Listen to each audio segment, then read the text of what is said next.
Welcome back. You are watching Global Eye. The Republicans have taken control of the House of Representatives, ending 2 years of the Democrats controlling both houses of the Congress. Republicans have secured 218 seats needed for a majority, but the winning margin is razor thin. Democrats have performed better than expected, but when the Congress convenes in January, Republicans have enough numbers to stall President Biden's legislative agenda.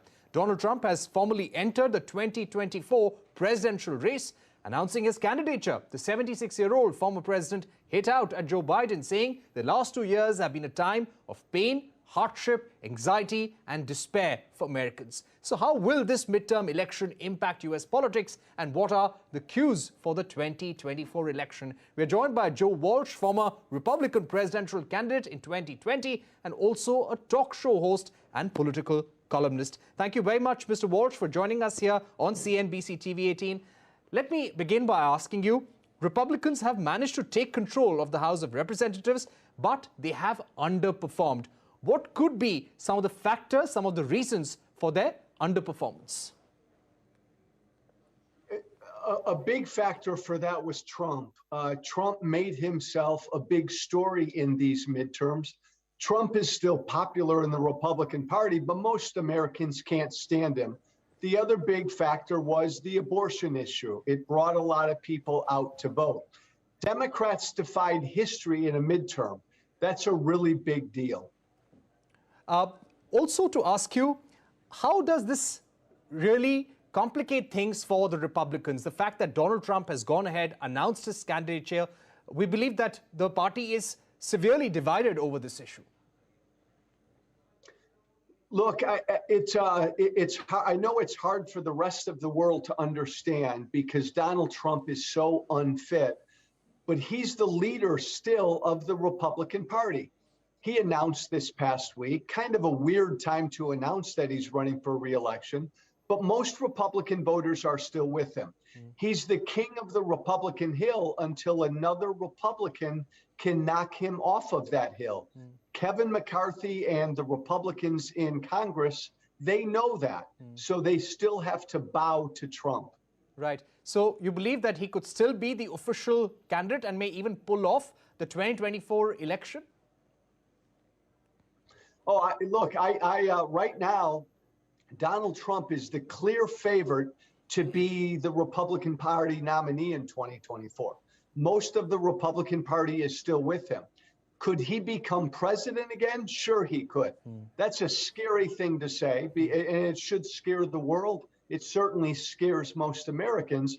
But yes, he has a chance to become president again if he's the nominee.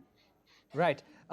If I were to ask you, and probably because of these problems, Republicans have not performed as well in this election, what are some of the key factors that are going to play out? If we were to ask you for some of the cues for 2024 from this midterm election, what would they be for Democrats and the Republicans? Unfortunately, because the Republicans won the House, nothing will get done these next 2 years.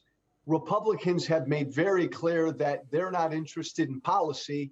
All they want to do is they want revenge. They want revenge for how they believe the Democrats treated Trump. So the Republicans in the House are going to investigate Hunter Biden. They're going to investigate Joe Biden. They're going to investigate, and probably try to impeach some Democrats. They're going to be focused on this.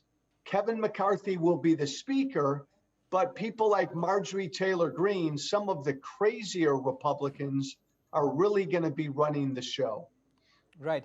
So you're clear that at this point, the strongest candidate from the Republican camp is Donald Trump.